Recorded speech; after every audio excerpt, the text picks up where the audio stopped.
from 8 to 9 a.m. This is where we shall be having that discussion, and of course we shall be talking very much vividly about that, and that is where we want to see as Western Sub-Region, and I want to say this year surely must have been one of the good maybe years, because this is a year we also did see Western being connected to the national grid, and secondly we did see repairs on Karuma Bridge.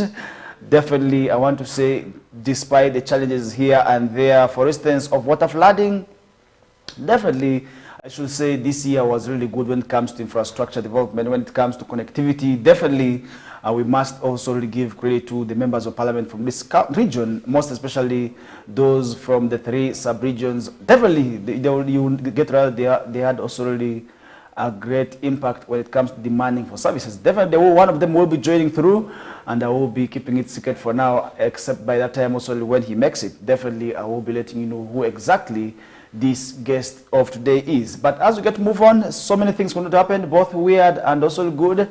Definitely we also had the Aringa Cultural Festival going down. That's in Nyumbe district. Many people also turned up, and I was able to see so many Aringas across the country moving to also be part of this exciting activity, which climaxed well. But of course, one thing that also came out very much vivid is that politics could not be separated from this activity, which many people termed as very much bad in there. But I hope at the end of the day, if it is a cultural event, let's keep it cultural.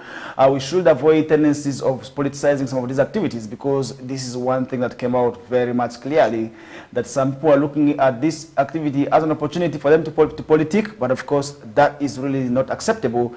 It was entirely meant for preservation and also really protection of the Aringa culture, because if you look at the Aringa culture, it is actually facing disintegration, just like also the other cultures, which is already facing disappearance. Now, the people also already behind this idea thought it wise to also come up with this activity to preserve the Aringa culture for the next generations. First of all, we are able to see music culture being displayed, and if you talk about music, definitely I have one friend in Aringa who also really loves music and tells us that music also really is used for very, very many activities. First of all, music can be used in funerals, music can be used in ceremonies. First of all, those celebrations, music as well can be used in there, and that is how they take music very, very much serious in there. And that is one thing which we did see happening over the weekend, besides very, very many activities also happening. In the world of sports, of course, we were able to see surprises as well as excitement, because some teams were able to win their games, others were beaten. And if you really talk about the teams that were beaten, you realize that Manchester United was among the teams that was actually beaten over the weekend. And I will be really chipping in through that later on. And I do know that some of my friends, most especially my cameraman, is really a Manchester United fan. But of course, we are saying that in soccer, we shouldn't be running away, because it is the team that we are supporting. There's no way we are running back. We must stick to those teams, and that is one thing which I will be also letting you know of in the evening of the show. And if you look at the weather, really I want to show you that it's a bit chilly. We are witnessing also really some bit of showers in some districts within Western Sub-Region. That means if we are to engage in what we call bricklaying, the period is not now. We should stick on, because if you look at the weather in Arua today, it is a bit cloudy, where we are likely to witness some bit of drizzles or rains in the due course of the day. We are most likely to witness that, because if you look at it right now, many people who laid bricks are now living in fear. That's why we're saying, if at all you want to engage in this practice, we should wait a little bit longer to also make sure that we engage. Maybe let's start in January, because if you look at right now, with the climate change, which is really a reality, we are not also really, maybe it's sure that it will not rain. But of course, we are still witnessing those threats and signs of rains in other places within districts of Western Sub-Region. And all in all, I want to say, if at all you would wish to engage in this practice, let's wait a little bit longer, and that would also really keep us maybe safe in there. And that is how, at the end of the day, we shall be seeing also really ourselves very, very much safe and also protected in terms of wastage of resources. Because if you engage in bricklaying right now, God forbid rains also really fall, definitely the showers will be able to destroy your bricks and also put you at loss in there. And I remember one time back, I had a friend who was engaging in this practice. There was a day the weather turned cloudy. This man bought volumes to go and sleep, because he thought that everything is now over. And to avoid that kind of stress, just like what my colleague went through, you should wait a bit longer to also engage in this practice. Maybe come January, that's when you will be engaging in this practice. The year is coming to an end. If you look at today, it's actually the 357th day into the calendar. That is of 2024. That means we are still counting down 8 days, a week now, to see how, of course, we shall be seeing this year end. And if you talk about Christmas, it's actually a day now that we shall be having Christmas also around the corner. And this is where we are now seeing many people preparing to also really celebrate with their loved ones, with their families. All in all, to make sure that it is a joyful day. And this is where we are seeing security also really recently coming out also really assure us that the security is beefed up. That means we are going to be seeing likeliness of traffic also really being checked around also the country, where we're going to be seeing motorists also being able to be checked around here, because we need to avoid accidents. And then secondly, night patrols are as well going to be vivid. That means we want to see security very much tight in this period, because in this period we usually tend to see tendencies of criminality be on the rise. But that is something which, of course, our security forces are looking forward to also addressing down, to make sure that nothing bad comes and also happens to the people of this country, because in the entire country the excitement is always real. And if you look at bus companies, definitely you realize also they are making a lot of money this period, because transport fares have gone. The numbers of people traveling as well have doubled or tripled, perhaps, as we also are witnessing.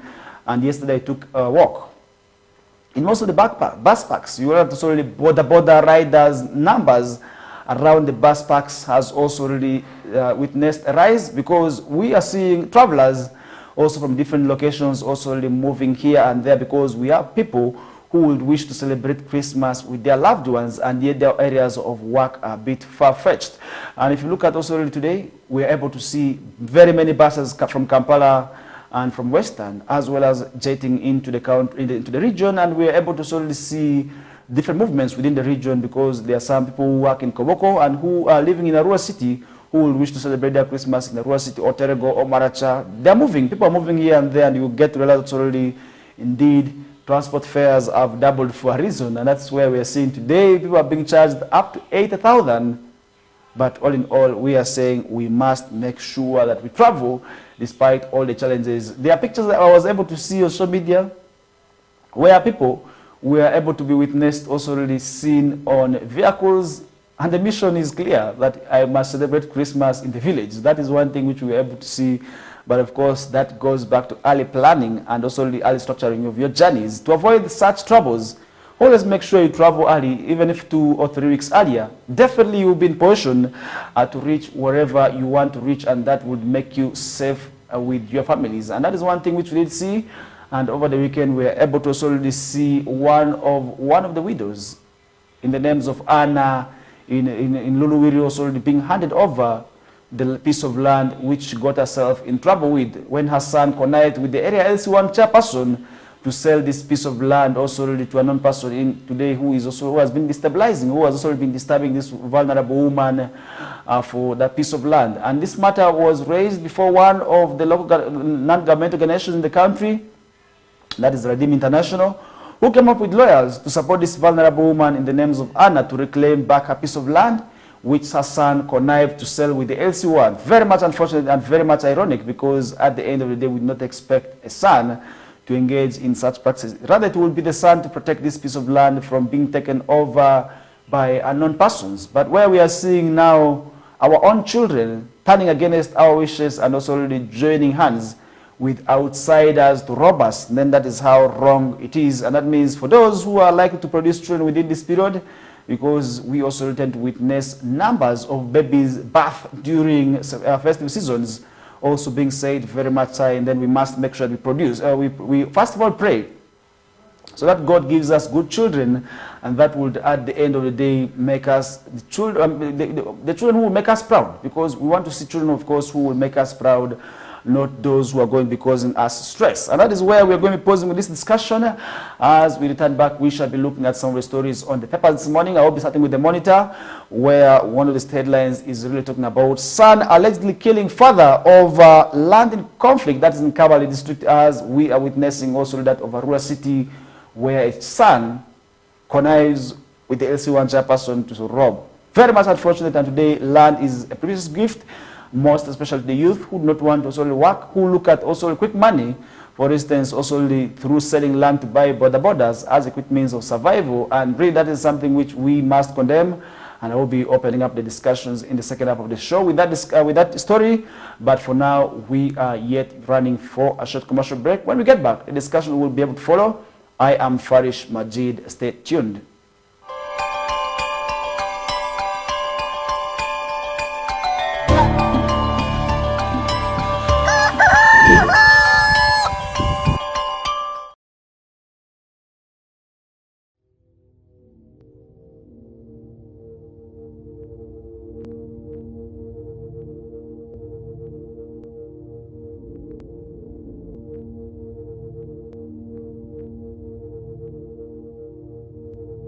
West Nile TV, lighting up the region.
Look out for StarTimes Solar to unwrap your lighting and entertainment experience this Christmas.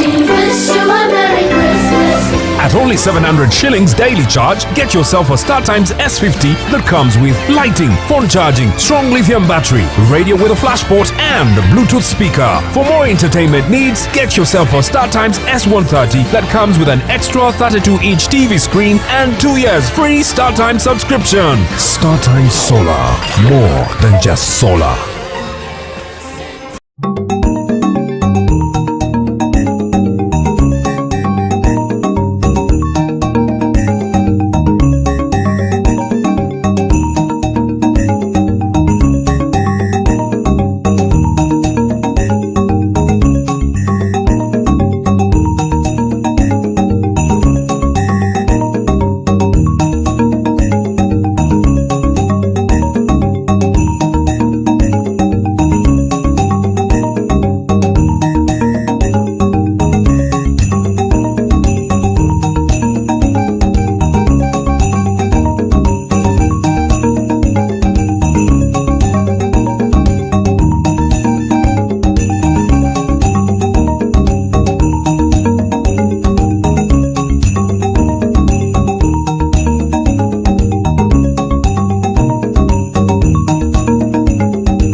West Nile TV, lighting up the region.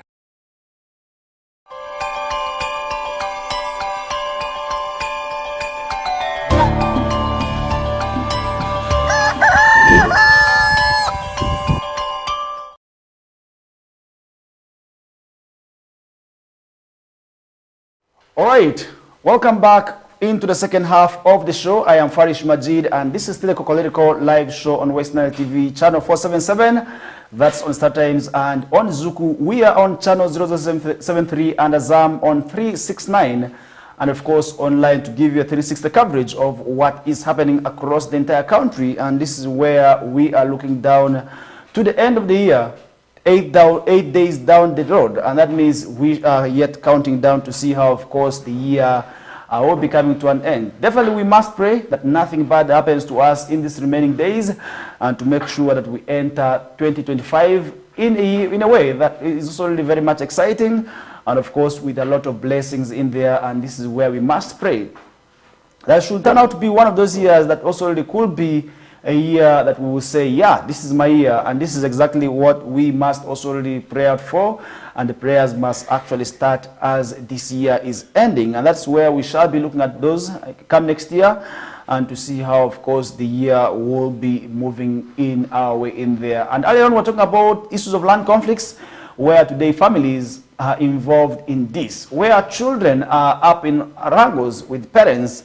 And now we are seeing a son in Kabale allegedly killing the father over land conflict, which is really some story which is sad, where the police in Kabale district are searching for a 19-year-old, that is Nicholas Niwagaba, who is allegedly also really said to have murdered his father, that is that is also Darius Turam Nyomwe, a 52-year-old from Omuhyang village in Kitumba sub-county, that is in Kabale district, also according to Eli Mate. The regional police spokesperson of the area said the incident occurred on December 18th at around 8 p.m. when the deceased was attacked by his son following also a disagreement over land, and that is where the father, he further explained that when his wife, that is Chiarimpa Peragia, returned from a trading center, also she found her husband lying in the sitting room, bleeding from his mouth and with a swollen head. And that is one thing which we did see, where Mate did go on to add that despite being admitted, Turiam Romwe also passed away in the early mornings of Saturday. And that is one thing which we did see, where we did see this also happening. But this is quite unfortunate, and this is really a curse. How do you kill your own father over a piece of land that does not actually belong to you? Very much sad and very much absurd as well. And we did see the police was also saying that they were alerted by the area chairperson, that is Patrick Tumuranze, who visited the scene, documented the evidence, and also conducted post-mortem investigations since the matter have already commenced. And that is where the search for the young man who is kind of on the run is on. And that's where we want to see this teenager being brought also already before the courts of law, and must be also brought before book to answer for the charges of murder he has gotten himself into. And that is one thing which we must condemn. And as youth, most especially the boy child, even if things are hard, we should never look at selling land as an option. Because many times you have seen this happening. People have sold land, but their lives have not changed. Somebody sells a piece of land at 10 million. With the 5 million, they buy border. And after 3 years, the motorcycle is nowhere to be seen. And the money is gone, and the land is gone as well. So it goes back to the square root also of starting to identify another piece of land, thinking that this would also be able to maybe amend things. But really I want to say, I've never seen anybody who has progressed with money from land. I've never seen this. I've never seen this happening. Honestly, I've never seen anybody's life change after selling a piece of land. In most cases, we see them going back. Yes, I want to say this. In most cases, we have seen their lives worsening. Actually, we have seen them also going back more poorer than they were before after selling this piece of land. So I think it is something which is just a mindset issue, which we must also address if at all we do not want to see disasters coming up. Because if you look at most of these areas, most especially the rural villages within the districts also which we are newly located. For instance, a rural district, parts of a rural city, which are still rural, in the areas of Luluwiri, Riki, Onduparaka, people have sold a piece of land that belonged to them initially But today, the strangers, or most especially people who have come from other areas, have developed these areas. Waterways in the coming years, likely we shall see the children, students who are coming up in future to also really start demanding for the ownership of this land, because their families have already sold these pieces of land and it is gone. There's no way you are going to be seeing this happening. And that means we must also condemn this. We must continue telling the people that land sale is never good. And it's a practice that we must condemn, and therefore we must practice other means of survival. Because it is possible. Issues of selling land have never addressed any concern of poverty.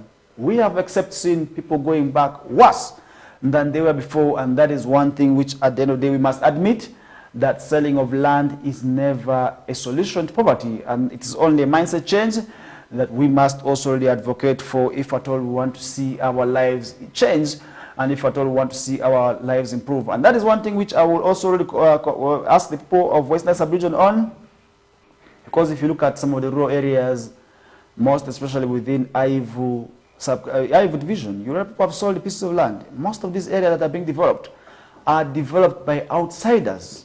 Very sad, and I was able to realize this also when recently I took a time to move in those rural areas. People have sold pieces of land to the extent that people even have nowhere to dump rubbish. Rubbish pits are not there, people have eaten everything. Very much sad if at all we would not work on this. I'm speaking this with a lot of pain and with a lot of also really suffering in my heart, because if at all we tend to see this, where will our people be in the next coming years? Move to our district, people have done the same.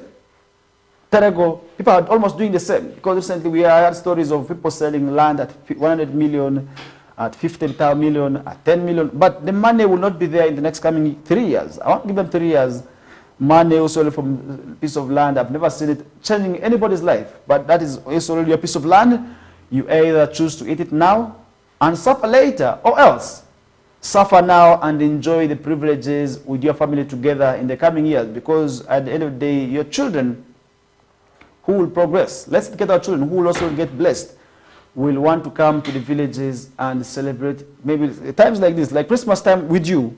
But if you sell everything, there's no way they're going to be coming back. I really want to assure you it will be you now to be transported to them, and maybe the cities, which may not be right. And that is one thing which we must also really condemn in the strongest stance and tell our people they must desist from it in the best way in there. Now the police spokesperson also expressed regret over the incident where the son allegedly murdered the father, emphasizing how tragic it is for a son to kill his own father over such a dispute. And this is really quite ironic and absurd as well. And he appealed to the public for any information on Nwagaba's whereabouts to assist in bringing him to justice. And that is where we have seen this happen. Now there have been reports of increase in land-related disputes in Kabale district, solely driven by population pressure, which have created a worrying trend that requires immediate attention. And this goes back to the leaders, not only Kabale.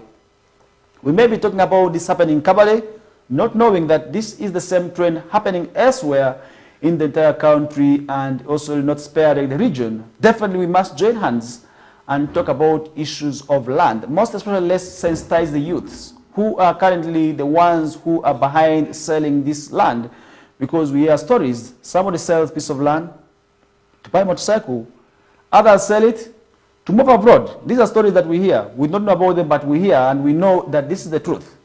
Sell land, move abroad, come back, nothing. So I think it is really something which we must condemn and tell our people that selling of land is never a solution to the poverty that we are into. Let's find other means, let's find alternatives, and make sure that we devise new means of moving out of poverty, other than thinking that land transactions will be able to also really move us out of that poverty. And that is quite absurd and quite embarrassing at the end of the time. And that is one thing which we are going to be leaving that discussion with. And if you look at also one of the stories this morning, NDA recovers stolen government drugs worth shillings 4 billion.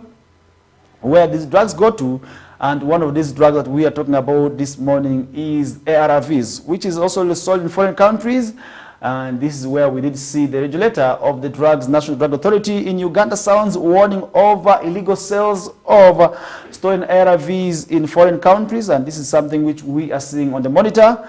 and where the National Drug Authority has called for increase in public also cooperation to tame the rampant theft of government drugs following the recovery of medicines worth shillings 4 billion this year, where we did see that happening. And more recently, the team was actually Western sub-region, traversing the entire region to see issues of drug theft, moving from drug shops to drug shops and checking if at all these drugs that are being sold in here are actually ones that are genuine.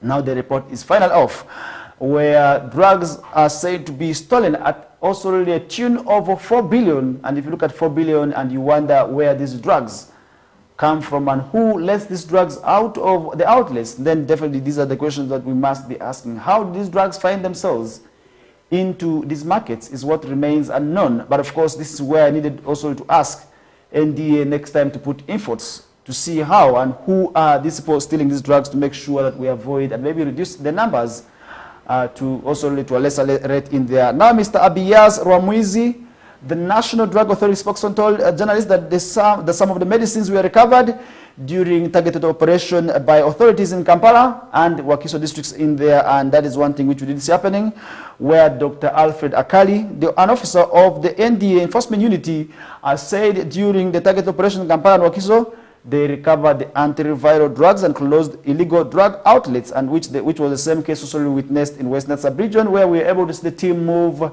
the entire also the rural city. They were in a rural district. We did see them moving to Bongi. At one time we were in Maracha, and really we were able to also see National Drug Authority collecting those drugs that are illegally being sold in these illegal drug outlets.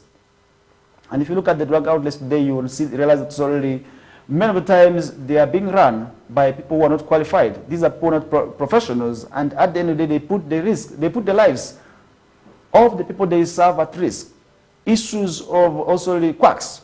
These guys as pharmacists is quite common with these drug outlets, and yet they continue prescribing, and which at the end of the day has its own negative impact. First of all, to our lives, those of us who go and buy these drugs solely from these outlets. And if you talk about ARVs, it's also finding its ways into the foreign countries simply because of the demand, because the demand may be high. And that's where we did see Mr. Ramiri, the spokesman, also revealing that some of the stolen ARVs are taken to South Sudan, Congo, and DRC also in there. And if you look at Congo Brazzaville, definitely it's not very far away from us, and that's why we are also including it here. And today we realize most of these drugs are also finding themselves into those countries. Who are the ones exporting these drugs? Where they get these drugs from is what remains unknown. Now, Dr. Kali, on the other hand, appealed to the public to cooperate with the authorities to report theft of drugs and other illegalities in pharmaceutical dealings. And that is one thing which we did see, where numbers have now been given to you to also call to make sure that you inform. It won't be a crime, because at the end of the day, it will be your relative who moved these health facilities and find no drugs, because many of times we also understand that these drugs actually are being stolen from also the health facilities. And to avoid maybe cases of saying that no drugs in the health facilities, let's embrace reporting. But many times people think that this is Lugambo or Fitina, but no, we are protecting ourselves and we are protecting the citizens in also accessing government also services. Now, the numbers that are being given, we have 0800 101 and 999, which you can be able to call if at all you are also seeing somebody stealing drugs. So in there, once again, the number is 0800 101 and 999 is the number that you can call, or WhatsApp line is 0740 0020 and 70. These are the numbers you can be able to also tap on those who are responsible also for taking care of these drugs, to make sure they can also bring this vice down. Because if you do not do so, next time your mother, your sister, your grandfather will move to these health facilities and find no drugs, they will be able to prescribe, go and buy this and that. Yet you could actually simply get this from the health facilities just because somebody thought he or she was smart. You are going to be missing out, and that is one thing which we must avoid. And at the end of the day, we want to see how, of course, this has an impact also in making us get the services that we require. And that is where we shall be also moving on with the discussion. And still looking at some of the discussions, if you really witnessed recently, we were able to see money worth billions also being stolen from Uganda Bank, and now inside Central's bank's digital currency plan. If you really want to see this happening, it's also another story that we are seeing on the morning papers in there. That's one thing which you must also interest yourselves in.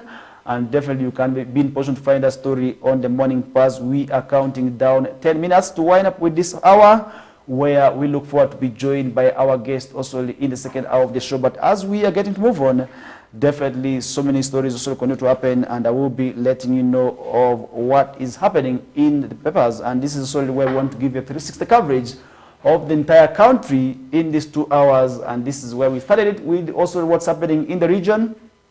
And I was able to let you know of the Agricultural Festival, of course, which was also one of the biggest stories that we are able to see happening in Western Sub-region, most especially among the community, where we are able to see it very, very much colorful, mixed with music, culture, food, and definitely what entails agriculture was definitely displayed also in here. And we look forward to also the other cultures. Definitely when the time comes, so they should be able to inform us, and we shall be in position to sort of come up and let the world know of what is in there and what the cultures also entail. And that would, at the end of the day, make sure that also we preserve the culture and make sure that we also really show the world what your cultures are all about. Now, that's one thing which we did see happening. And if you look at the morning stories, just also some few minutes ago, one of the stories that we are seeing on the morning papers is how Noops Wandera described also his horrendous stay in prison. Remember recently we did see the president, His Excellency Yoweri Kaguta Museveni, pardoning a number of Noops supporters who were arrested also during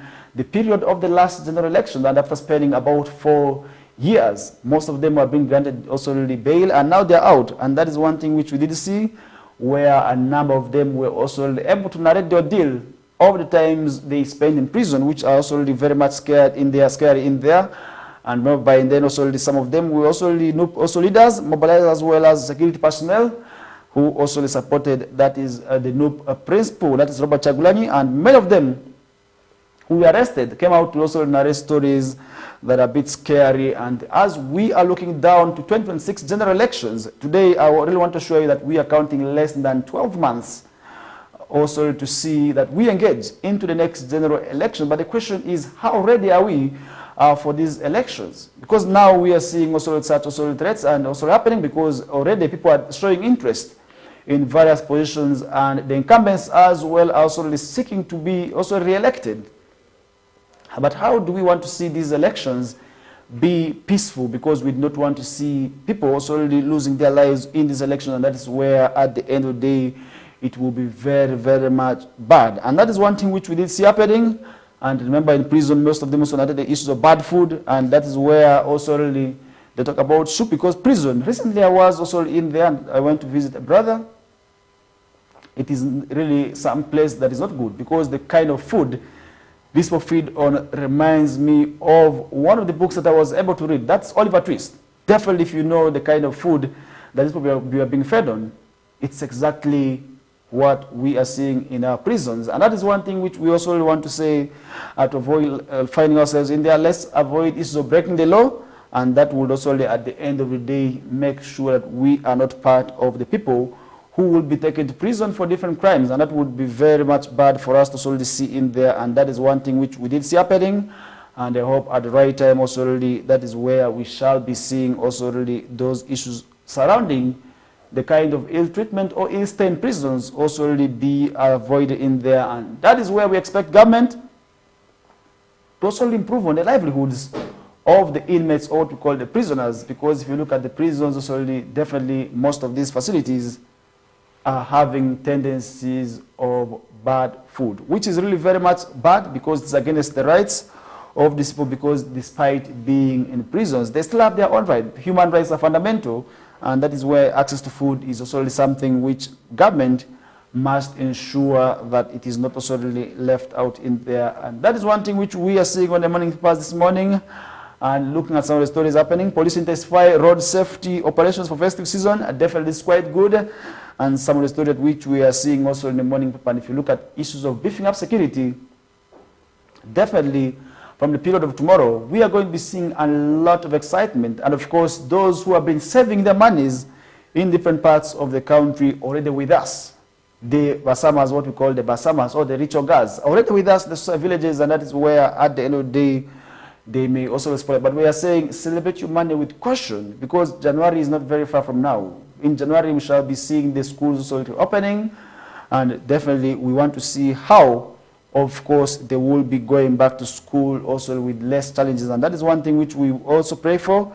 And we hope at the right time we shall be seeing also really that happening. And that is one story that which we must also remind you of as we are looking out also for 5 minutes to wind up with this hour with. And that is one thing which we hope that definitely will be also having an impact on you as an individual. We want to also ask you now to make sure that you are celebrating these days with a lot of caution, without issues necessarily of overdrinking, because overdrinking may actually put you in danger, which may be very, very much bad for you. Mbarara Hospital renovates psychiatric ward after also one of the stories. And if you look at the psychiatric ward, this is what we call the mental also ward in there. Many times, these facilities are not good. Take your time, move into most of these facilities. I'll mention to you, Arua Regional Referral Hospital. It is never good. It is never good. I will openly say this. It is not good also in good state in there where the beds are not enough. Sometimes where beddings are being changed here and there. I remember one of the stories, one of the scenarios where a bed was changed for a patient. Definitely this facility also needs government support, and government must definitely come out and also really support this ward, because most of these wards also really are still grappling with challenges of also really bad infrastructure. That is also really what entirely also is happening, and we have also that just like Mbarara Regional Referral Hospital, government also can be able to also extend the same support that is to these facilities across the entire country, because today the numbers are overwhelming due to different reasons. Because today, recently I was able to interact with one of the officials there that drug abuse is not the only cause of mental illness today. We have other stories. Stress is another, and today with the poverty, many people are also running mad simply because they are overthinking. And that means we cannot also really attribute this to drug abuse alone. But most of the young people who are admitted in there, drugs is what is causing there. If it's not opium or marijuana, it is alcohol, because alcohol addiction also, according to officials in there, can lead to what we call mental illness. So to avoid being taken to this facility where the conditions are not good, avoid such issues. For instance, drug abuse.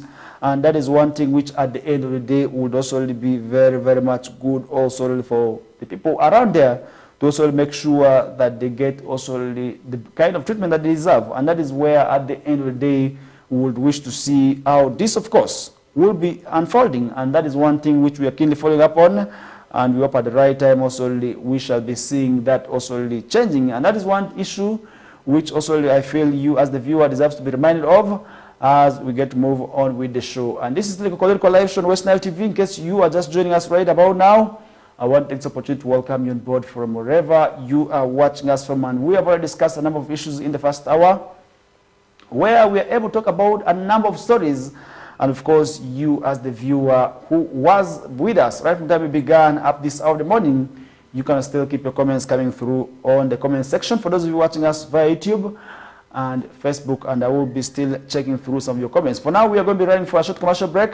When we get back, the discussions will be able to follow, and today happens to be a Monday, the 23rd day into the month of December, counting down 8 days, because today is already the 357th day into the 2024 calendar. That means we are seeing surely this year coming to an end. Now that we're counting down a week, what is your biggest story of this year, and what is your biggest achievement? You can also be able to share with us, and I will be letting you know of all this. Remember, one of the biggest stories to me was West Nile Sub-Region being connected to the national grid, and then Karuma Bridge also works being also finalized within 3 months. This is actually one of my biggest stories, and I really want to appreciate the government for making sure that this also really has been timely, because if you look at this, we have been able to see many people being stranded, but now excitement is real that the bridge has been reopened for use after those 3 months, and that is where we hope at the end of the day more projects should be coming to the region. We want to see the region also having industries, and we now want to see many factories being established in the region, because now that we have the electricity, we need better roads, we need factories, so that we grow. And that is one thing also which at the end of the day will be very much good for us. But with that, we come to the end of the first hour of the show, and we are looking forward into the second hour, where we shall also looking at some of the stories, and I will be also touching on some of those discussions. But for now, let's have this important quick breather. When we get back, the discussions will be able to follow.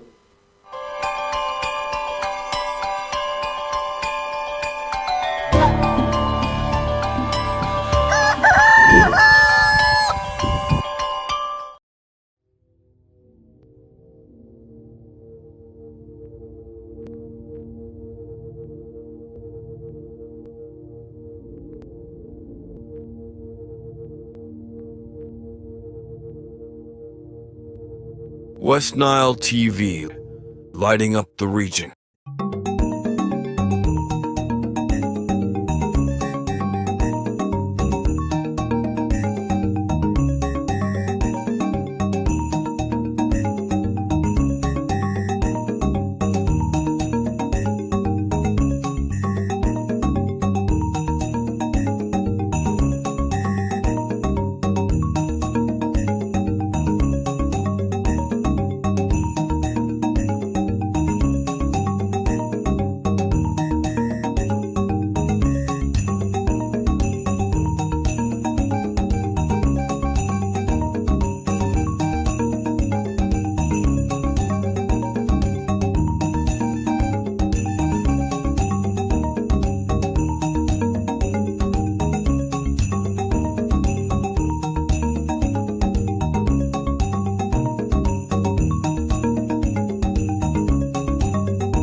Look out for StarTimes Solar to unwrap your lighting and entertainment experience this Christmas. We wish you a Merry Christmas. At only 700 shillings daily charge, get yourself a StarTimes S50 that comes with lighting, phone charging, strong lithium battery, radio with a flash port and a Bluetooth speaker. For more entertainment needs, get yourself a StarTimes S130 that comes with an extra 32-inch TV screen and 2 years free StarTimes subscription. StarTimes Solar, more than just solar.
West Nile TV, lighting up the region.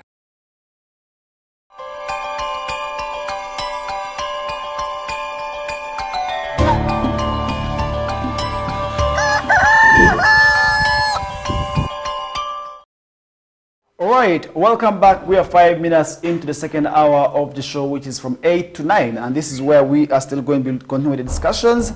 And definitely also we shall be looking at some of the stories happening ahead of us as we get moving on. Remember, we are counting down also a few hours and also a few minutes also to see that this we get to the day of Christmas. Many of times also have been waiting for this day to come, and many of them could actually be with their families, most especially those who are back with the families to also celebrate this festive season. And that's one thing which we did see happening.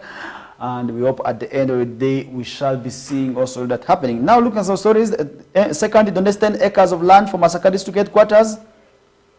A good story that we are seeing this morning, where former Vice President, that is Edward Sekandi, has donated 10 acres of land in Chiambazi sub-county to facilitate the construction of Masaka District Headquarters. And the handover was made to local government minister, that's Raphael Majezi, during a ceremony held at Sekandi's office on Thursday. Now, the donation aims also to support the establishment of new district administrative center, a significant step that is towards improving service delivery in the region, and that is where we did see that happening. Now, during the ceremony, Sekandi emphasized the importance of modern infrastructure in enhancing the district administrative capacities, and he expressed his commitment to contributing to what we call development of Masaka and ensuring that local government also operates at most also effective way. Now, Minister Majezi appreciated and applauded Sekandi for the generous gesture, highlighting the role of also leaders in driving development. And now the proposed district headquarters are expected to enhance administrative efficiency and centralize government services, making them more accessible to the people of Masaka. And this is something which we are also asking the rest of the leaders who are seeing their districts struggling with government land to also make such donations. It will cost you nothing, and at the end of the day, you will be able to be the one to be remembered for years and years that you are the one that donated this piece of land, and definitely you are going to be also enjoying that kind of legacy. And that's one thing which we did see. And we also want to extend the same appreciation to the former Vice President, that Edward, former Speaker, also Edward Sekandi, for making also that donation in there. Remember, he was also the Speaker of the Republic of Uganda, and that is one thing also which many also may be remembering him for. And in his tenure, many people say definitely is also one of those that was quite good, and many times people have been appreciating that. And that is one thing which we did see happening, and that means we should also be able to appreciate him for that, which would be very, very much good. And now looking at our stories, this is on the monitor, this is on the Nile Post story, where Member of Parliament Kabashira calls Kabasharira or calls Tanga Odoi a thief. And that is one thing which we did see, where there was a dramatic exchange which erupted in Parliament or during a plenary session. That's pitting Roshenyi, also County Member of Parliament, Naomi Kabashira, who are against the Deputy Speaker, that's Thomas Tayebwa. And that is one thing we did see happening, where the drama unfolded when Kabashira referred to Tango Doi, the Honorable Electoral Commission chairperson, as a thief. And that is where we did see Kabasharira. Also, the remarks by Kabasharira also really were made while congratulating her colleague, that's Grace Ngabirano from Kisoro, who was also really during the swearing-in ceremony. And that's one thing we did see, where Deputy Speaker Tayebwa swiftly intervened, cautioning Kabasharira against using inflammatory language, where she was also subsequently asked to withdraw her statement, so saying, okay, the point is made, although I withdraw it. And that is one thing which we did see. And remember, inflammatory language which also is being used is also not acceptable in Parliament, and that's why Speaker also sometimes has to control what kind of language the members of Parliament are to use. But really, once statement is out, it is out. And really, if you look at also some of the issues that happened in Kisoro, definitely it's one of those elections that many would also term a bit also really confusing, because at one point we were able to see one person whom many thought would win being also really beaten, and that's really quite sad and quite scary and also quite difficult at the same time. But of course, we shall be also really talking more about that in the coming days. Now, that's one thing which we did see happening. And we hope at the end of the day, many people will get to understand what is happening also across the entire country in there. And that is one thing which we hope at the end of the day will be very much good. And now leaving also those discussions in there, now we're heading to Rwenzururu. That's where we did see the monument also honoring Rwenzururu Kingdom's first king unveiled. And that's one thing which we did see happening, where the unveiling of a monument honoring Isaiah Mukirania, the first king of Rwenzururu, also really marks a significant milestone in celebrating cultural heritage and unity of the Bakonzo people. And if you look at the people living in Kasese, definitely these are the Bakonzo, and now the Kasese Member of Parliament, Florence Kabugo, also officially handed over the monument to the kingdom's leadership, also describing it as a profound symbol of identity, pride, and vision for the people of Kasese and beyond. Now, King Mukirania is also revered as a pivotal also figure in the Rwenzururu also kingdom's history, and his leadership and advocacy for cultural recognition and autonomy shaped the kingdom's identity and inspired the people. And now Mukirania, also known by his also royal title as Kibazanga, was the leader of the Rwenzururu movement, and also the first Omusinga, commonly known as there, but in English known as the king of the people of Rwenzururu, India. Now he was enthroned, that was on June 30th, 1963, a year after he declared independence from the Tororo Kingdom, and that's one thing which we did see, where Mukirania also, who died on September 2nd, 1966, was formally succeeded by his son, Charles Mumbere, over 43 years after his death on October 19th, 2009. And now the government only officially recognized the kingdom's legitimacy on March 17th of 2008. That's when we did see the first recognition for the kingdom also really of Rwenzururu, India. Now the monument was a pledge made by Miss Kabugo during the 2021 campaigns, which serves as a tangible reminder of the kingdom's rich history. And more than just a homage to the past, the monument seeks to inspire future generations, and Prince Christopher Chibazanga, son of the late king, underscored the importance in promoting ideals such as literacy, poverty eradication, peace, and coexistence, values that his father championed, and that is what the people in that side are promoting. Now, strategically proposed for placement, that is at the main roundabout along Fort Portal to Buera Mbarara Road.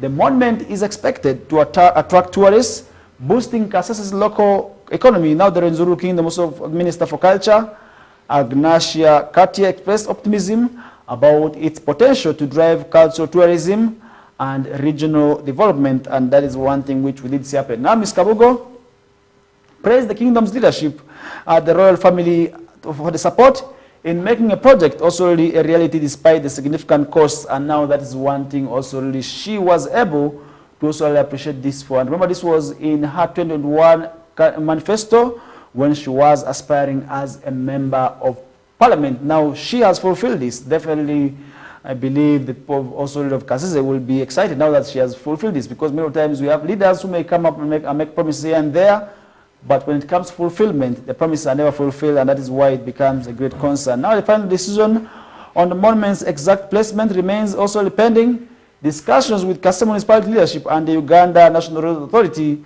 And however, the kingdom has identified the Fort Portal Buera to Mbarara Road roundabout as the most suitable location to maximize visibility also and impact. Now the unveiling of the monument is a testament to the enduring legacy of King Mukirania and the resilience of Rwenzururu people. Now it stands out not just as a structure, but as a beacon of hope, unity, and progress that is for the people of Kasese, preserving their cultural also identity, and that is where they are looking forward at preserving this culture for the next generation. Now the monument is about more than a tribute.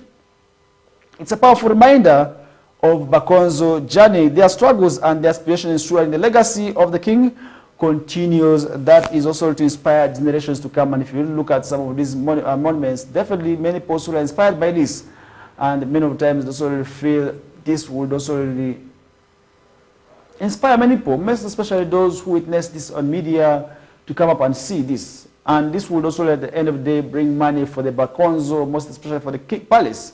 And that's really one thing which we hope at the end of the day would be very, very much good, and also very much rightly in there for us to appreciate. And that's one thing which we hope definitely will be very much good, and we hope you as the viewer definitely is inspired by this. And we expect this monument to be taken care of. We not expect also many people to also misuse it and also spoil it very, very much bad in there. And that would be very, very much bad for us to also see that. Now, as we get move on, remember, as we are getting down to the end of the year, with the Christmas, we are going to be seeing a lot of people intermingling, and really within this intermingling, or what we call this interchange, let's be careful that we still have so many diseases with us. Not forgetting about this disease is Mpox. Mpox is still a reality and it's still happening within our society. And then let's avoid this, and it's quite simply through also really making sure that we are clean. Let's be clean, let's wash our hands all times.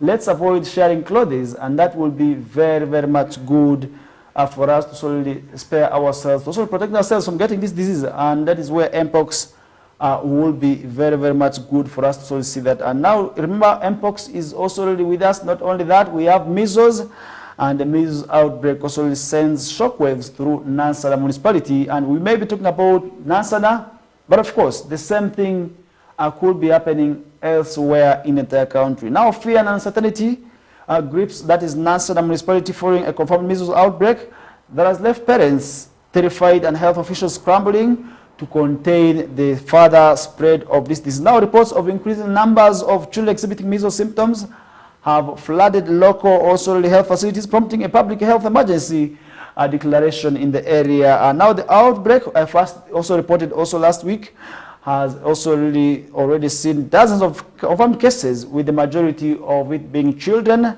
under the age of 5 years. And that means we must also be able to talk about measles as we're talking about Mpox. These are still diseases that we may also see happening in our society. And now symptoms reported also range from characteristics of high fever and the cough to the what we call the telltale also complex spots in the mouth and also distinctive rash. Now, while the exact number of confirmed cases remains undisclosed, pending official figures from the Ministry of Health, but the anecdotal evidence suggests also the evidence that also the treatment is also happening, and now the cases are also overwhelming. Now the health center, along with several smaller clinics in the municipality, are currently struggling to also really make sure that the immediate demand of medical attention reported in the area, and now reports indicate that long queues forming also outside these facilities each morning as anxious parents desperately seek help for their sick children. And if you look at measles, it's actually a disease that is commonly between children below the age of 5 years. Now the situation is further complicated by a reported shortage of essential medicines, including what we call vital vaccines and treatment for complications associated also with measles.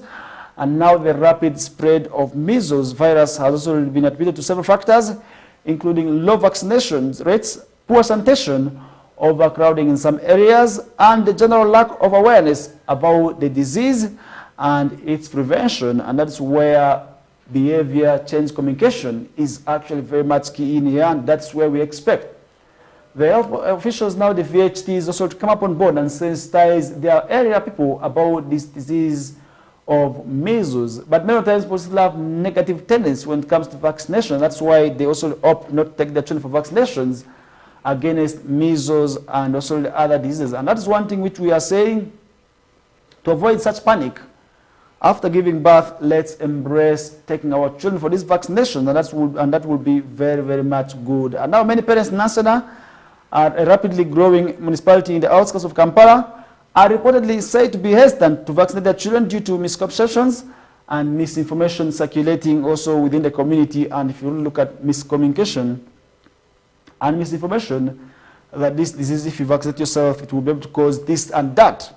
Many people today are not embracing this disease, maybe these vaccines, and many people today are also hit by this when they are not also aware. Now local authorities and health officials are working to address these concerns through public awareness campaigns. Now teams are actively going door to door, educating also really residents about the importance of vaccination and providing accurate information about this, about the safety and efficacy of the measles vaccine. Now they are emphasizing basic hygiene practices such as hand washing and proper sanitation to curb the spread of the disease. And now the Ministry of Health has pledged support the affected areas by deploying additional medical personnel and providing much needed resources to the overwhelmed health facilities, and mobile vaccination clinics are being established in various parts of the municipality to also increase access to measles vaccine for children who have not yet been vaccinated. And that means for you whose child is still not vaccinated, not only in Nansana, but in the country, my humble appeal would be that let's take them to be vaccinated,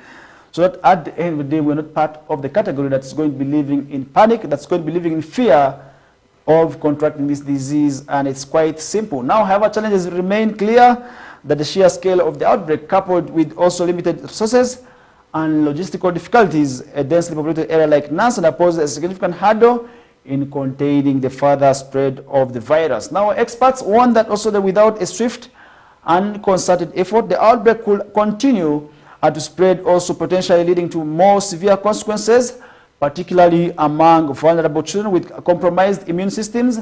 And the situation in Nansana serves as a stark reminder of the importance of vaccination and need for sustained public health interventions to prevent further outbreak of also preventable diseases. Now, also this coming weeks, that will be critical also in determining the success of the ongoing response efforts and the ultimate impact that is of the devastating measles outbreak on the community. Now, the anxious wait continues as residents pray for a swift end to the crisis and the recovery of those affected persons. And if you look at this, just like measles, today we still have yellow fever. With us, we have mpox. These are all emerging health threats.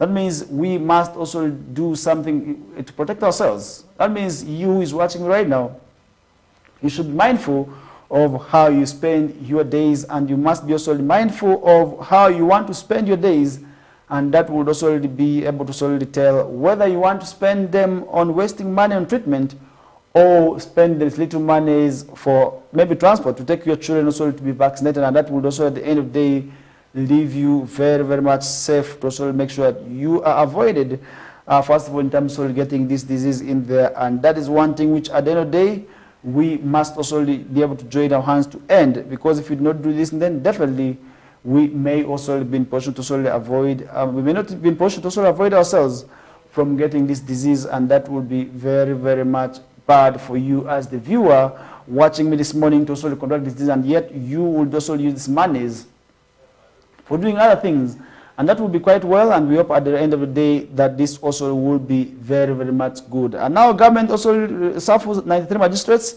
is another story where we're seeing this on the morning papers, where the judiciary has deployed 35 newly appointed judicial officers at the rank of magistrate grade 1, also transferred at least 58 other magistrates.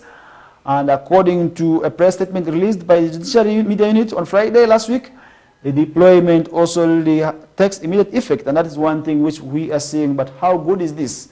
Definitely, it is also quite good, and I believe this is also to improve service delivery, because if at all people are kept in one place, many of times they also get comfortable, and that's where they get used, the people also really who are within them, and that is why we must also really very, very much appreciate if at all such moves are undertaken. Now, that's one thing which we did see happening. And still looking at some of the stories on the monitor, Dr. Nabiso had returned to NRM before his death, that's according to what President 7 is saying, where we recently lost a opposition figure and activist on former Kagoma MP, Dr. Frank Nabiso, had returned to the ruling National Movement Party before his demise. That's according to President 7. And how true is that? Even if when Forum for Democratic Change says he was their person, he is an NRM person. That's according to insistence by the president. Now the state also Minister for Lands, Urban Development, that is Pas Namuganza, said this during the burial of Dr. Nabiso in Mutai village in Jinda district on Saturday, where Mr. Namuganza was delivering also Mr. Museveni's condolence message, who, as she said that the FDC also Elders Council chairperson had returned home by the time he departed, and that's one thing which also we did see happening in there. And Mr. Namuganza's statement amplified the remarks of the Minister for Presidency, that is Millie Babalanda, who revealed that she had earlier taken Dr. Nabiso to State House to meet Prime 7 also on a directive, and now the former also the FDC member of National Publicity Committee, who doubled as the spokesperson of the burial committee, that is Ibrahim Ndoga, also earlier revealed that Prime 7 made a call to the widow, also Ms. Christine Kagoya Nabiso, shortly after his demise, and engaged her in a conversation whose details never divulged to anybody. And according to Namuganza, Prime 7 also plans to visit Nabiso's home to pay his last respect, when also he tours Busoko Sub-Region to inspect the performance of parish development model government and other government programs of wealth creation in the area. Now, Mr. Namuganza told mourners that the president already had contributed 20 million to facilitate Nabiso's burial, but more support would also be sent to settle the unfinished expenses. And Mr. Namuganza said Dr. Nabiso had also been in talks with also the political players in Busoga for purposes of forging unity, and the FDC national chairman, Mr. Jack Sabiti, however, was disappointed that Nabiso was not granted a state burial, given also his immense contribution to the development of the country, and that is one thing which we did see happening. That is one thing where we're also going to be leaving a discussion with as we get to move on with other stories. And remember, so many things also happened over the weekend, really, because on a month like this, we have a number of stories stretching way back to Friday and up to Monday, where we also let you know of all this. Because if you look at all this, then definitely you realize, sorry, a lot of issues still going to happen. Now, landslide victims in Bunbuti hit by storm, and this is another story at which we are seeing, where landslide survivors in Bunambuti are again hit by storm. And that's one thing which we are saying, and remember, with the rains which we are still witnessing, because it is still not clear whether we are in dry season or not. It's still a matter that can be doubted, because if you look at some of the areas within West Nile sub-region today, we are going to be seeing them witness some bit of showers or real rains.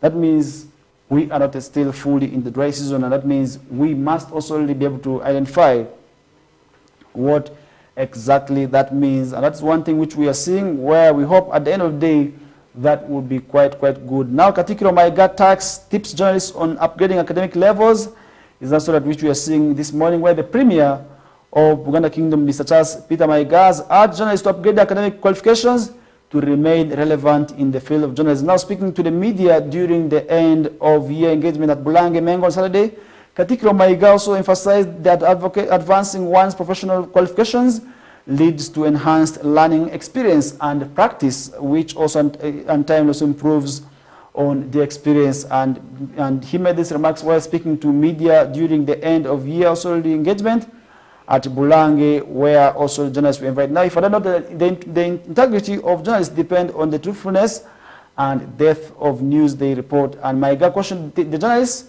not to lose credibility also when they file false stories on what we call sensationalized also news, as he pointed out that also really, while sensationalism also may attract short-term attention, it is damaging also really in the long-term run in there. That means they must ensure that they are professional in whatever they do. And he urged the journalists assigned to cover Buganda Kingdom to formalize themselves with the history, norms, and key personalities. And the Premier also praised journalists who provided accurate information regarding the Kabaka Mwenda II, who was out of the country on advice of his doctor. Now, Buganda Kingdom also Information Minister Israel Kazibu also urged the journalists to choose good friends who can add value to their professionalism, and that is what we also did see happening. And I believe this call is actually timely now that we are heading to the next general election, where journalists are likely to be also in danger of ruining their professionalism, because at the end of the day, politicians are going to be also really doing their games, and it is journalists also who can amplify the voices. And now Kazibu also stressed the importance of having alternative income sources of outside journalism, which is really quite good, because in areas, also in scenarios where journalists may not have the monies, for instance, let's say salaries may delay, definitely other sources of income will keep them going. And this is one thing which we did see as a humble appeal, definitely also to the journalists. And I believe this should go to all the journalists in the entire country, because the same challenges a journalist in Masaka is going through is the same challenge a journalist in Yumbe District or KOKOLIRIKO will be going through. So that means definitely challenges are always the same. It means they must also devise other means to earn their monies in scenarios where their salaries may delay. Now, as a token of appreciation for their contribution in reporting news, Buganda Kingdom also donated Christmas packages to all Buganda journalists, and that is one thing which was really quite good. And what are the other regions doing?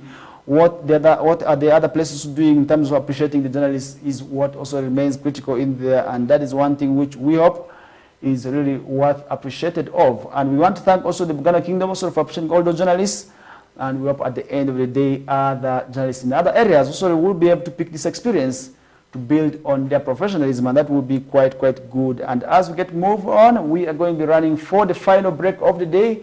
When we get back, the discussions will be able to follow, and I am still Farish Majid. Our final destination, of course, remains 9 o'clock, and it's still the KOKOLIRIKO Live.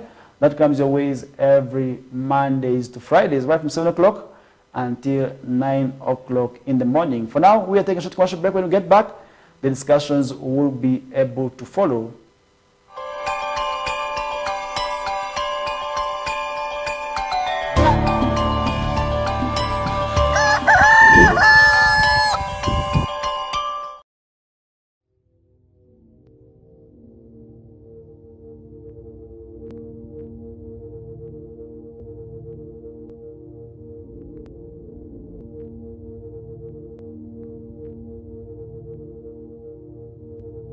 West Nile TV, lighting up the region.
Look out for StarTimes Solar to unwrap your lighting and entertainment experience this Christmas. We wish you a Merry Christmas. At only 700 shillings daily charge, get yourself a StarTimes S50 that comes with lighting, phone charging, strong lithium battery, radio with a flash port and Bluetooth speaker. For more entertainment needs, get yourself a StarTimes S130 that comes with an extra 32-inch TV screen and 2 years free StarTimes subscription. StarTimes Solar, more than just solar.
West Nile TV, lighting up the region.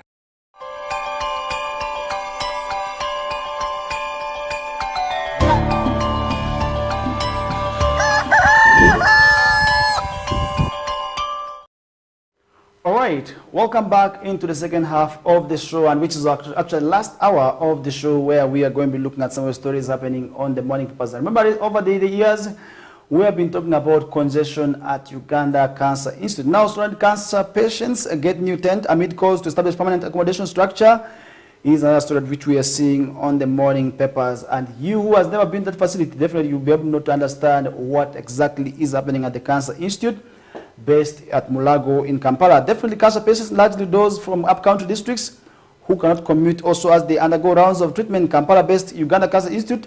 We were able to solely get yesterday a donation of tent with that also can accommodate up to 50 people and other food items. And the donation also was made by Ugandans from diaspora through the Canet also Roots, a United Kingdom-based non-profit organization, comes amid social cause for expanding or for expediting also the establishment of a permanent structure and the care home also in there. Now, Ms. Stella Amulen, a medical social worker at Uganda Cancer Institute Care Home, also while receiving the new tent worth 20 million Ugandan shillings, appreciate the well-wishers and also call for more support to address the urgent need for accommodation, and that is one thing which we did see happening as well as we are looking forward when government will be expediting the process of also developing the regional cancer centers, because many times many of the people who have been also moving from these places, when taken to those facilities, they struggle.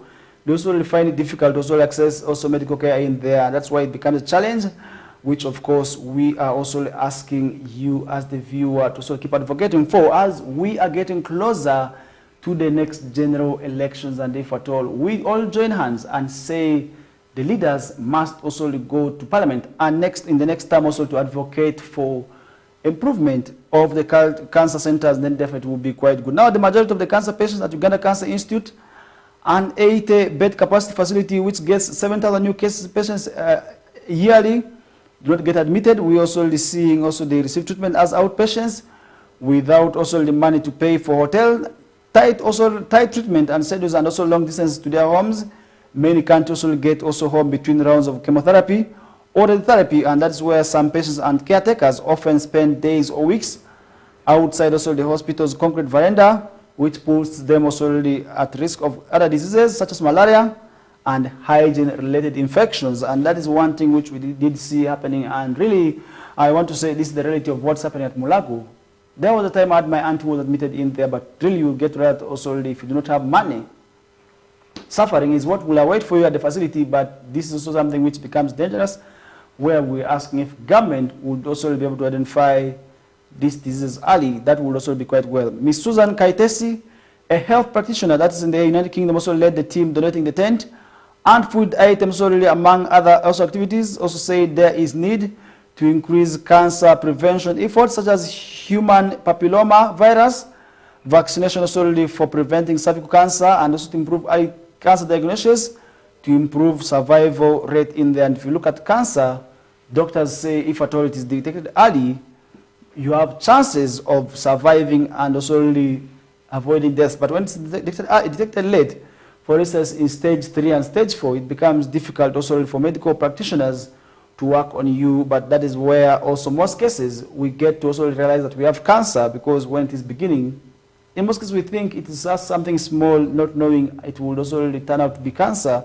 And Ms. Agnes Baku-Chandia, the commissioner also in charge of nursing at the Ministry of Health, revealed that during the donation also that the government is expediting the functionation of regional cancer centers to improve access to care and reduce congestion at the Uganda Cancer Institute. Now, the commissioner applauded the donors and called on Ugandans also from the diaspora to give more support to the motherland, also including expertise. And that is one thing which we did see happening. And if you talk about expertise, that means the practitioners who are qualified in those countries can also come back and also work in Uganda and support with also such initiatives, and that would be quite good. And that is one thing which we are seeing happening, and we hope at the right time government can be in a position to also advocate for such issues and also improve on the regional cancer centers. I do understand Guru I will be having one, as plans also already underway to have one established in a rural city, and these are all aiming to also decongest Mulago, where cancer patients are currently being also referred to, and the entire country is being kept in Mulago. And that is where it becomes very much challenging, because once the entire country is also supported by one center, it surely becomes a challenge. Looking at now some of the stories happening elsewhere, a man kills girlfriend in incest-related also dispute. This is another story which is sad, and as we are getting down towards this period, we are likely to witness more of this happening. Now, police in Bududa district have arrested a man who allegedly killed his girlfriend over incident on Saturday. Now, Stephen Wakubona, a resident that is of Buimbi's North Village, that's in Bukauka Parish, in Buzaiko sub-county, is accused of killing his girlfriend, that is Betty Semoi, a 19-year-old, and the mother of one during a fight that erupted over a misunderstanding between the two. Now, according to a neighbor who witnessed the two also remain anonymous, Wakubona accused also the lady of leaving him, which led also to a brief also quarrel that escalated into violence, and that is one thing which we did see happening. That's sort of in the parts sort of that region in there, but that's one thing which we did see happening. This is in Bududa district, and this is something which we hope at the end of the day must be also really avoided in there. Now, the Elgon Regional Police spokesperson, Mr. Robert Taitika, also confirmed the incident, stating that the suspect also really stabbed his girlfriend multiple times in the neck, also in the. Now, he added also that ceremony had gone to collect her clothes from Wakubona's home after informing her that her parents of her decision. Now, she was also not seen again until late in the day, and the news also spread that she had been killed and buried in a banana plantation on the suspect's father's property, and that is one thing which we did see. Now, according to Mr. Taitika, the deceased was found with a deep cut on her neck, indicating that the suspect also used panga to kill her in there, and that is one thing which we did see. And if you look at this period where we're getting to, we are likely to witness more of these cases of gender-based violence. Now, the suspect also is currently also detained at Maluku Police Station in Mbale City when she was arrested while attempting to flee the crime scene. And in the aftermath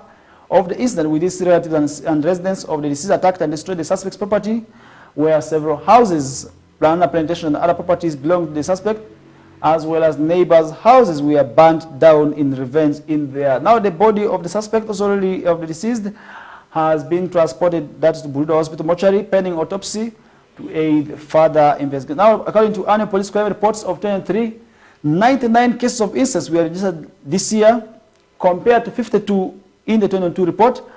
And the report also indicates that 33 cases were reported in 2021, and 58 were reported in 2020, and 54 in 2019. That means cases of such crimes are still with us, and that means we must also be able to avoid some of these crimes, and that will be also really very, very much dangerous, which may also term us as bad people. And that is where we also want to leave that discussion aside, and we hope at the right time also really we shall be seeing that discussion ending. Perhaps somebody gives Mbale sex workers shillings 100 million is another story which excited very many people over the weekend. Now, Prime Minister has pledged to inject that shillings 100 million into saving also and cooperative credit unions of the sex workers in Mbale district, Eastern Uganda, as part of the national movement efforts. That's over 33% Ugandan households into the money income, and that's one thing which we did see. And the remark was made during the head of state's visit, that is the tour of the sub-region, to assess the impact of the government programs that are meant towards poverty eradication. Now, this was upon his request, movement office of the national chairman, that is Ms. Hajat Adija Namialo, who told Mr. Museveni that sex workers are the majority youth and have many clients, and that means they also deserve support. Now, Mr. Museveni's deputy spokesperson, that's Farouk Chirunda, has said the money will help the sex workers to join the open money economy, like other Ugandans, being supported also under PDM, the Myoga Youth Livelihood Program, and the WEP, and that means they will be getting this money, and really the government also will be looking forward to see how, of course, they will be living the practice of sex work and join other economy. And that's where, in his address to youth leaders at Mbale Secondary School, Mr. Museveni, also who has been in power since 1986, also blamed the high dropout also of learners in government-aided schools in the country to extra charges already being imposed by the teachers in connivance with the parent-teacher association also, and that's one thing which we did see happen. Remember, sometimes to approve the school fees increase, the teachers must sit together with the PTA chairperson. Now, according to an analysis of figures from Uganda National Examination Board and Education and Sports Sector Annual Performance Report, approximately 42.8% of pupils who start primary one also really do not complete the primary cycle.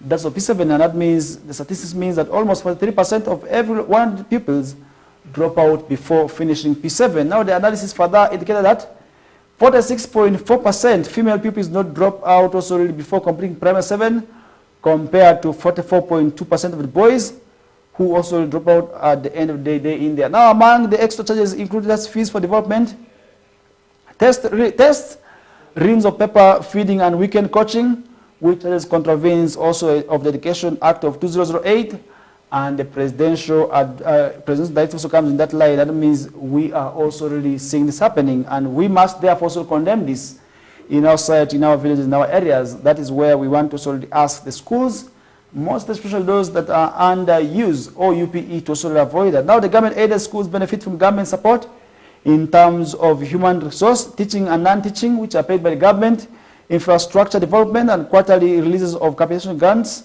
where the government also already pays the shilling 20,000 per learner, and this is every year where government is paying that. Now, Mr. Sen also asked the government youths in the Bugisa region to join the government efforts in ensuring implementation of free education. That means the president also is looking out forward to that. Now, President say the government will go after the civil servants and other people who are also stealing PDM money to frustrate the government efforts. And Mr. Sen also directed the people who irregularly also benefited from the PDM program to pay back the monies immediately. And that's one thing also we really see happening, where over time the PDM has been characterized by such issues. But really, how do we see this happening, and how shall we see an end to this? And at the function, we did see President also launching the ghetto circles in Mbale City, and the NN supporters and the Yellow Girls endorsed him as the party's sole candidate for the 2006 general election. That the PDM also national coordinator, Mr. Daniel Galabuzi Sozi, also said the government will soon start to probe the PDM program to find out the amount of money that has been diverted, and that is where we would also wish to see how maybe money was misused, so that also the other areas will be able to also learn maybe from these skills in there, and that will be quite good. And move on, be aware of fake religious leaders. Bishop also warns Christians, and that's one thing which we are seeing, as the Bishop of Western Diocese, Right Reverend Johnson Tunomujuni, has cautioned Christians against fake religious leaders who seek to exploit their hard-earned income. And now, speaking during the Diocese Christmas carols at Gwerenyange on Saturday, Bishop Tunomujuni highlighted how, instead of working also really hard, many Christians are placing their hopes in fraudulent pastors and religious leaders who promise them wealth. And that is where it becomes a challenge, where the small monies you have are going to be duped, and that's where at the end of the day you will not get anything. You will continue working as the pastors, continue buying expensive cars, and you will continue sleeping in the grass-thatched house as the pastors build mansions and big houses, and also really malls, as we are witnessing today. So I think to avoid all that, you must also really avoid tendencies of trusting the religious leader, over-trusting the religious leader, most especially the quacks, who are establishing churches to take advantage of you. Now, Bishop Tunomujini encouraged Christians to identify their gifts and talents to achieve God's purpose on earth, and he also advised the youth to abandon the habit of seeking things for free, which often leads them down the wrong path, and that means they must also embrace tendencies of working hard. Now, Mr. Muhammad Katoto Kato, a member of parliament that's also for Katera's constituency in Rubirizi district, also acknowledged the growing presence of fake religious leaders solely exploiting the public, and that means we must also really join hands and eradicate the vice. Now, Mr. Katoto adds Christians to manage their finances very well,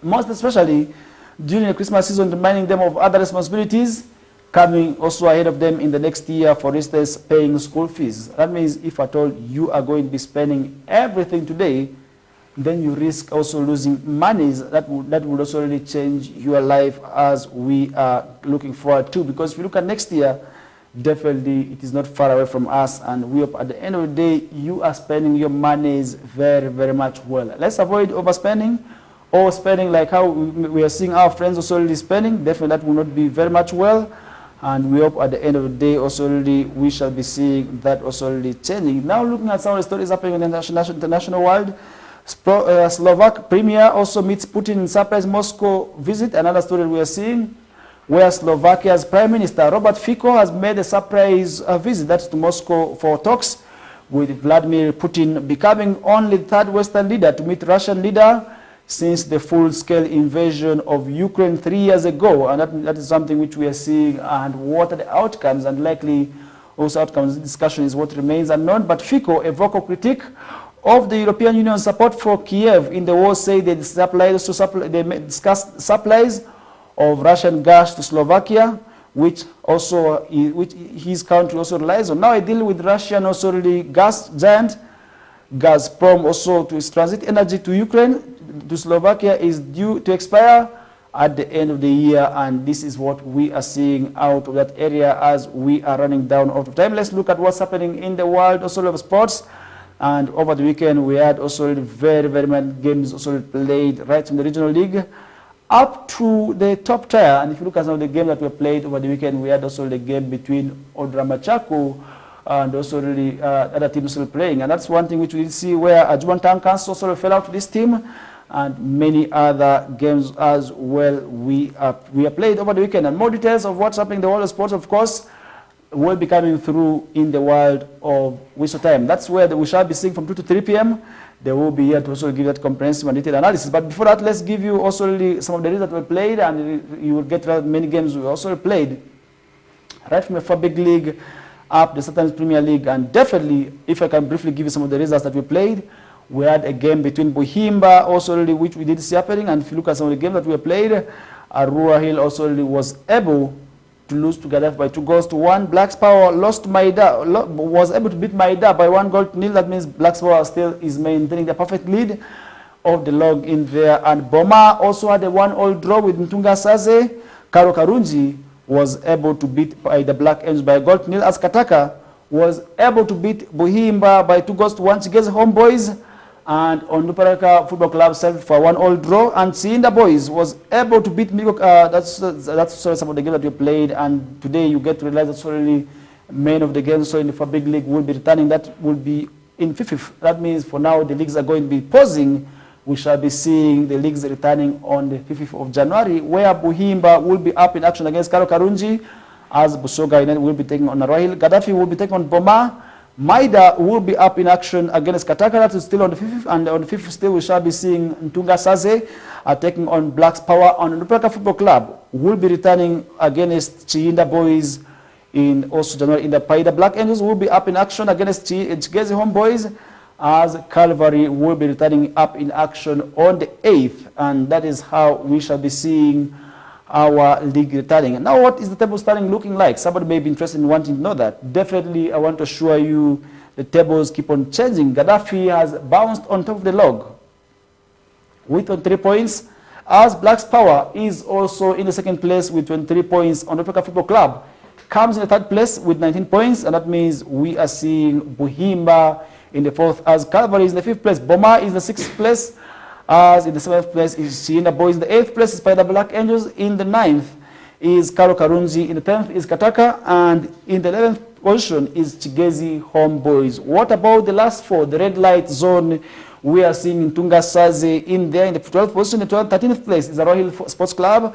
Busoga United, after recently appointing the king as its patron, is in the 14th place. Meanwhile, in the last team on the log is Maida with 5 points only, and that's how we are seeing that also happening. Meanwhile, and that's where we also need to look at the StarTimes Uganda Premier League now, as we get to move on with the show. StarTimes Uganda Premier League also as well is changing. We are able to over the weekend see a game where also really we are able to see many things happening. But definitely, I will be also letting you know some of those results of some of the games that we have played over the weekend. And really, I want to show you it's also getting interesting.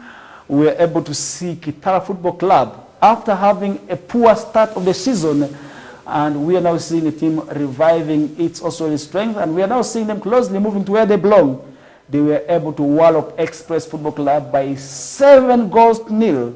This was on Saturday, 21st of December, and many people were scared of this. And on Friday, we had a game where KCA and Villa settled for 1-1 draw. Meanwhile, on Friday still, we were able to see Mbale Heroes being washed by Viper Sports Club. But this is how we did see also the game standing, and now somebody may be interested in wanting to know the game and table standings, and that's definitely also something which we did see happening, and we shall be seeing also the StarTimes Uganda Premier League returning. That's on the 5th, where we shall be seeing URA taking on NEC Football Club, and these are some of the games that we shall be seeing also really returning also really in the coming year. For now, the leagues are going to be pausing, as we are yet running also for the end. Now Viper Sports Club is on top of the log with 23 points. We are with 28 points as Neck Football Club. After that 1-1 draw, we are currently in the second place with 27 points. As Case here is in the third place with 23 points. And in the fourth place is URA Football Club. And in the fifth place is Maroons. And in the sixth place is Expert Football Club. And seventh place is Police. We are seeing also in the eighth place is Villa.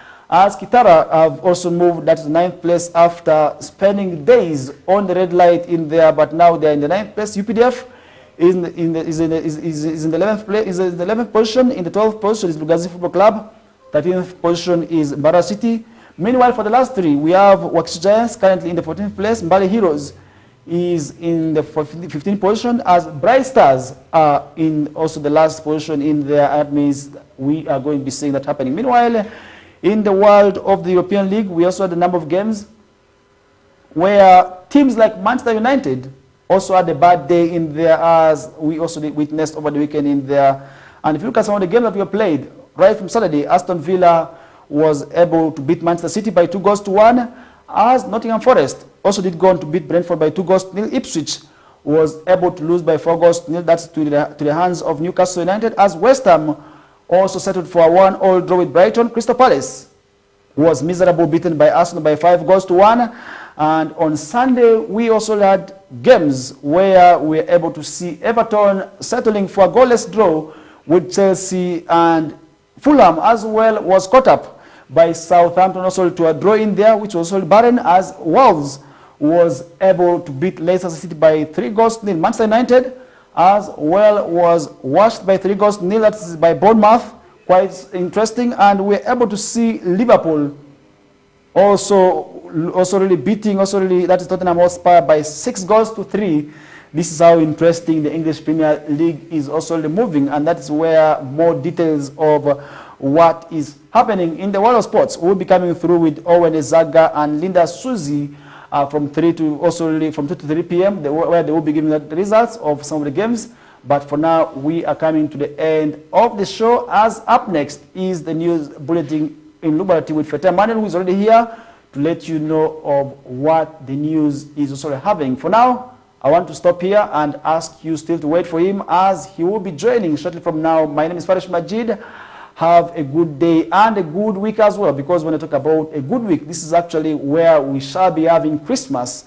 Definitely, it is quite interesting. But for those who are not necessarily ready, definitely we are saying the Christmas is around the corner. Definitely don't give up. Let's understand each other. To the women, if the husbands do not buy for you new clothes, or to your children, let's not be angry. Let's understand one another that things are not well. And as men, let's also open up. Let's open up to our spouses. Let's open up to our children that things are not well.